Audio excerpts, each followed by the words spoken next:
1. On your PC, you can use the web portal to view and manage data from your installed systems. In your browser, simply go to 2. You can switch language at the top right corner of the website.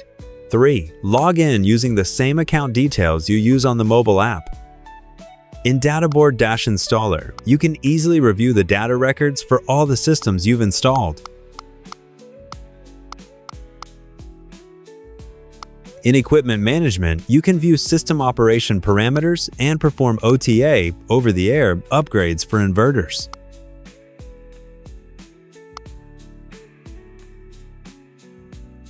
In Fault Information, you can view all current and past faults for the systems you've installed.